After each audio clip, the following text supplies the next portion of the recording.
राधे राधे। कैसे हो प्रभु प्रेमियों। आशा करती हूँ आप सभी स्वस्थ होंगे, मंगलमय होंगे। प्यारे भक्तों, ठाकुर जी हमेशा ही हमारे पास किसी न किसी रूप में उपस्थित होते हैं। उनकी कृपा हमारे ऊपर हमेशा ही होती है। इसी प्रकार की एक आज भक्त प्रसंग लेकर आई हूँ जो इस कलयुग का ही है, प्राचीन समय का नहीं। कुछ 5 से 10 सालों के बीच की ये बात है। कलयुग की ये कहानी है और एक सत्य घटना है जिसके बारे में आज हम चर्चा करेंगे, जिसके विषय में आज मैं आप सभी के समक्ष प्रसंग सुनाने वाली हूँ। तो जल्दी से वीडियो को लाइक कर देंगे और यदि नए हैं तो चैनल को भी आप सब्सक्राइब कर दीजिएगा। साथ ही बेल आइकन को भी प्रेस कर दीजिएगा, जिससे आगे आने वाली हर वीडियो की जानकारी आप तक पहुँचे सबसे पहले। प्यारे भक्तों, ये कथा है भारत के एक ऐसे बड़े उद्योगपति, एक ऐसे व्यापारी की जिसकी अनेकों कंपनियां भारत में विद्यमान हैं, जिन्होंने अनेकों मंदिर बनवाए हैं और जिन्होंने भगवान की सेवा में अपने जीवन को व्यतीत किया। ठाकुर जी की पूजा सेवा ही उन्हें सर्व प्रिय लगती थी और उन्होंने इसी में अपने जीवन को निर्वाह किया। तो जो सेठ थे, उन्होंने जितने भी समाज सेवा के कार्य किए उन सभी को प्रभु के चरणों में समर्पित किया और उनके जीवन में ठाकुर जी ने ऐसी ऐसी लीलाएं की, ऐसी ऐसी घटनाएं उनके जीवन में हुई जिन घटनाओं के विषय में उन उद्योगपति, उन व्यापारी ने कभी भी किसी के समक्ष चर्चा नहीं करी, किसी को नहीं बताया। उनका ऐसा मानना था कि यदि वो ऐसा करते हैं तो लोग उनके विश्वास को आडंबर या ढोंग समझेंगे। लेकिन कहते हैं कि प्रभु की लीलाएं प्रभु जानते हैं और प्रभु किसी न किसी के माध्यम से इन घटनाओं को, इन लीलाओं को हम तक पहुंचा ही देते हैं। तो सेठ का क्या नाम था, किस राज्य के थे, उस पर चर्चा करने के बजाय हम चर्चा करते हैं उनके जीवन में घटित होने वाली उन घटनाओं के विषय में। तो जो उद्योगपति थे, यहाँ मैं इस वीडियो में उनको सेठ जी कहकर पुकारूंगी। आप सभी समझ लीजिएगा कि सेठ जी किसके लिए संबोधित किया जा रहा है। तो एक बार होता क्या है कि सेठ जी नदी में स्नान करने के लिए जाते हैं और वहाँ पर चिकनाई होने के कारण घाट पर वो फिसल जाते हैं और उनके जो कूल्हे की हड्डी है वो टूट जाती है। अब कूल्हे की हड्डी टूटने का तात्पर्य बहुत ही भयानक होता है। देखिए, दर्द तो शरीर में कहीं भी हो दुखदाई ही होता है, लेकिन कूल्हा जब टूट जाए तो व्यक्ति चलने फिरने से, उठने बैठने से लाचार हो जाता है। खैर, जब उनकी हड्डी टूट गई तो उन्हें अस्पताल ले जाया गया। अस्पताल में उनका ऑपरेशन किया गया, उनको पूरा बेड रेस्ट दिया गया, लेकिन उनके कूल्हे में बहुत ज़्यादा पेन था, जो पेन जाने का नाम ही नहीं ले रहा था।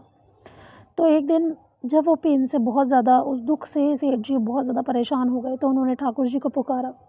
आह भरकर ठाकुर जी को आवाज़ लगाई, उन्हें पुकारा कि हे नाथ, या तो इस कष्टदायी कष्ट को मुझसे जुदा कर दो, नहीं तो जिस शरीर में ये कष्ट है उस शरीर को ही दूर कर दो, उस शरीर का ही नाश कर दो। इतना पुकार सुनकर ठाकुर जी पर रह नहीं पाए और क्योंकि सेठ ने बड़े ही करुण भाव से, बड़े ही अथाह विश्वास के साथ ठाकुर जी को पुकारा। नॉर्मली जब हम लोग कहते हैं कि हम भी परेशान होकर इन चीज़ों को कह देते हैं, कभी कभी दुख से परेशान होकर हम भी इस बात को बोल देते हैं, लेकिन ठाकुर जी के अनन्य भक्त थे वो, और हम तो सिर्फ कहते ही हैं। उन्होंने ठाकुर जी से एक शिकायत समझ लीजिए या एक गहन पुकार के साथ उन्होंने ठाकुर जी को पुकारा, हे नाथ, हे नाथ, या तो इस कष्ट को दूर कर दीजिए, अन्यथा कष्ट वाले इस शरीर को ही दूर कर दीजिए, नष्ट कर दीजिए। ऐसा कहकर सेठ सो गए। उन्हें नींद आ गई और रात्रि में लगभग अर्धरात्रि का समय होगा। सेठ जी ने स्वप्न में देखा कि एक 10-12 साल का सांवला बच्चा उनके पास खड़ा है। सांवरा सलोना, घुंघराले बाल, सिर पर मोर मुकुट, हाथ में बांसुरी लिए, पीला पीताम्बर पहने हुए एक बालक सेठ जी के पास आता है और सेठ जी से कहता है, कैसे हो सेठ? सेठ जी ने कहा, प्रभु बड़े ही कष्ट में हूँ। सेठ ने कहा, सॉरी, ठाकुर जी ने कहा, उस बालक ने कहा, सेठ चिंता मत करो, सब ठीक हो जाएगा, क्योंकि तुम्हें आगे भी बहुत सारे समाज सेवा के कार्य करने हैं। ऐसा कहकर उस सांवले सलोने घुंघराले बालों वाले मोर मुकुटधारी उस बालक ने अपनी बांसुरी सेठ के शरीर के उस भाग पर लगाई जहाँ सेठ को अत्यंत ही पीड़ा हो रही थी। ऐसा करके वो बालक वहाँ से अंतर ध्यान हो गया।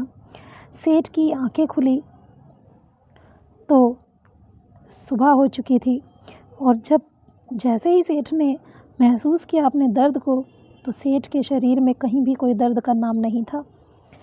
अचानक सेठ ने वही घटना स्मरण करी। कौन जाने वो घटना स्वप्न थी या हकीकत। सेठ जी ठीक हो चुके थे। अब सेठ जी क्या करते थे, सेठ जी हमेशा हर महीने वृंदावन जाया करते थे और वृंदावन जाकर ठाकुर जी के दर्शन किया करते थे। अब जिस मंदिर में ठाकुर जी के दर्शन के लिए वो सेठ जी जाया करते थे, एक दिन होता क्या है कि क्योंकि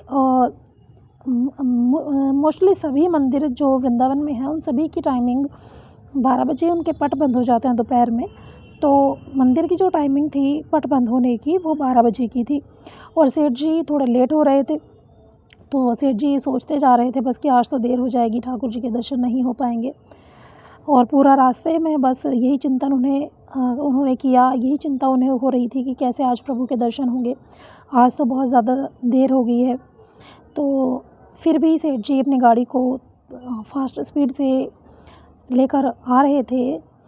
तो जैसे ही वो वृंदावन पहुँचे और उस मंदिर के सामने गाड़ी रुकी, तो उन्होंने देखा कि पट खुले हुए हैं, सामने ठाकुर जी विराजमान है। इतना दृश्य सेठ जी ने अपनी गाड़ी से देखा, तो उन्होंने सोचा चलो क्या पता आज किस कारण से मंदिर के पट खुले हुए हैं, मैं जल्दी से जूते उतार लेता हूँ और हाथ मुँह धोकर ठाकुर जी के दर्शन करता हूँ। जैसे ही सेठ जी ने जूते उतार कर हाथ धोकर मंदिर की ओर मुड़े, तो देखा मंदिर के पट बंद थे। अब सेठ जी ने पंडित जी को बुलाकर कहा कि पंडित जी अभी तो मंदिर के द्वार खुले हुए थे, आपने अचानक से मंदिर के द्वार बंद क्यों कर दिए? मैं तो ठाकुर जी के दर्शन करने आ ही रहा था। पंडित जी ने हैरानी से कहा कि सेठ जी मंदिर के जो पट थे वो तो दोपहर 12 बजे से बंद है, अभी तो लगभग 1:15 बजा हुआ है और इतने बजे तक तो मंदिर के द्वार कभी भी नहीं खुलते हैं। सेठ जी ने कहा नहीं, अभी मैंने गाड़ी में से देखा था, सामने ठाकुर जी थे और मंदिर के पट खुले हुए थे, मैंने ठाकुर जी के दर्शन किए हैं। तो इस पर पुजारी ने कहा नहीं सेठ जी, मंदिर के द्वार मैंने 12 बजे खुद से बंद किए हैं। तो प्यारे भक्तों, ये घटना थी और सेठ जी तुरंत समझ गए कि जितने व्याकुल वो ठाकुर जी के दर्शन के लिए थे, उतने ही व्याकुल ठाकुर जी सेठ जी से मिलने के लिए थे। तो सेठ जी को ठाकुर जी ने अपनी झलक दिखा दी, चाहे वो किसी भी रूप में कैसे भी दिखाई हो, कितनी भी देर के लिए क्यों ना दिखाई हो। एक घटना तो ये थी उन सेठ जी के जीवन की। सेठ जी के जीवन में ऐसे अनेक घटनाएं हुई हैं। आइए चलते देखते हैं दूसरी घटना की तरफ। सॉरी, 2 घटनाएं हुई हैं, तीसरी घटना को अब हम यहाँ पर जानेंगे। तीसरी घटना होती है जब सेठ जी किसी काम से बनारस गए हुए थे। उधर बनारस में सेठ जी अपने काम में मग्न थे, लेकिन चिंतन सब हमेशा ही वो ठाकुर जी का करते थे। अचानक सेठ जी को कहीं से आवाज़ आई, सेठ, वृंदावन के मंदिर में सत्यनारायण भगवान की कथा का आयोजन किया जा रहा है, पुजारी जी से कहकर प्रसाद को बढ़वाइए, क्योंकि आज वहाँ पर भक्तों की भीड़ पहले से ज़्यादा होगी, तो आज का जो प्रसाद है वो कम पड़ेगा। आप जल्दी से मंदिर के पुजारी से संपर्क कीजिए और वहाँ प्रसाद की व्यवस्था कराइए। सेठ जी ने सोचा कि शायद मुझे वहम हो रहा है, तो सेठ जी ने इस बारे में इस तरफ ध्यान ही नहीं दिया। लेकिन फिर से अगले क्षण वो आवाज़ पुनः दोहराई गई, सेठ जी, मंदिर में प्रसाद की व्यवस्था कम है, उसे बढ़वाइए, वहाँ किसी भी प्रकार से प्रसाद पहुँचवाइए। अब जो सेठ जी थे उनके हृदय में खलबली मच गई। उन्होंने तुरंत फ़ोन किया, जहाँ पर भी जिस भी प्रकार वो संपर्क कर सकते थे मंदिर के पुजारी से उन्होंने संपर्क किया और वहाँ पर कहलवा दिया कि आज मंदिर में भक्तों की भीड़ ज़्यादा रहेगी, पंडित जी थोड़ा प्रसाद बढ़वा लीजिए। पंडित जी ने कहा, आपको कैसे पता? सेठ जी ने कहा, ये मैं विस्तार से बाद में बताऊंगा, पहले आपको जितना मैंने कहा है कृपया उतना कीजिए। अब सेठ जी वहाँ पर निरंतर जाते रहते थे, तो इसीलिए पंडित जी भी उनसे वाकिफ़ थे, जानते थे उनको, एक नामी सेठ थे वो। तो सेठ जी की ये बात सुनकर, ये फ़ोन सुनकर तुरंत पंडित जी ने अपने शिष्यों को कहा और वहाँ पर और ज़्यादा प्रसाद की व्यवस्था कराई गई। अब सत्यनारायण भगवान की कथा हुई और वहाँ पर सभी ने प्रसाद पाया। इसके बाद सेठ जी सीधे पहुँचे वृंदावन। वृंदावन जाकर सेठ जी ने मंदिर में दर्शन किए तो पुजारी आ गए उनके पास और पुजारी जी ने कहा, सेठ जी आपको कैसे पता चला कि आज मंदिर में प्रसाद कम पड़ेगा? सेठ जी ने कहा, बस इतना समझ लो कि ठाकुर जी ने मुझे बताया था। तो इस पंडित जी जो थे उन्हें विश्वास नहीं हुआ। उन्होंने कहा कि नहीं सेठ जी, आपको बताना पड़ेगा।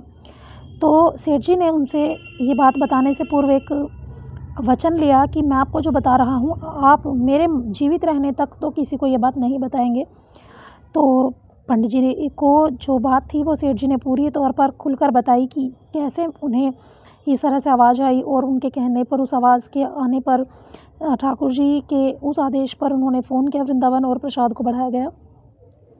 तो जब ये बात पंडित जी ने सुनी तो पंडित जी के हृदय में आया कि कितने धन्य हैं वो सेठ जी। पंडित जी उन सेठ जी के चरणों में गिर पड़े और उनसे आशीर्वाद मांगा। साथ ही पंडित जी ने वचन दिया कि जब तक आप जीवित हैं तब तक मैं इस बात को किसी को नहीं बताऊंगा। लेकिन पंडित जी उधर ये भी चाहते थे कि ये बात भक्तों तक पहुँचे, जिससे भक्तों का विश्वास और प्रगाढ़ हो प्रभु पर। तो जब सेठ जी का निधन हो गया तब ये बात पंडित जी ने अपने शिष्यों को बताई और वो जो सेठ थे उनका नाम उन्होंने उनके निधन हो जाने के पश्चात अपने शिष्यों को बताया, ये घटनाएं अपने शिष्यों को बताई। तो प्यारे भक्तों, प्रभु किसी न किसी रूप में आकर हमें इन घटनाओं से परिचित करा ही देते हैं, जिससे अन्य भक्तों का विश्वास प्रभु पर और भी प्रगाढ़ होना शुरू हो जाता है। आपको कैसी लगी ये वीडियो? आई होप आपको अच्छी लगी होगी। अगर वीडियो अच्छी लगी हो तो जाते जाते लाइक ज़रूर करके जाइएगा, साथ ही कमेंट सेक्शन में ज़रूर बता के जाइएगा आपको कथा कैसी लगी। और जय श्री कृष्ण, जय बिहारी जी ज़रूर लिखिएगा कमेंट सेक्शन में। मिलते हैं एक नेक्स्ट नई वीडियो में एक नए प्रसंग के साथ, एक नई अद्भुत घटना के साथ। तब तक के लिए बने रहिए चैनल पर। हरे कृष्ण, राधे राधे।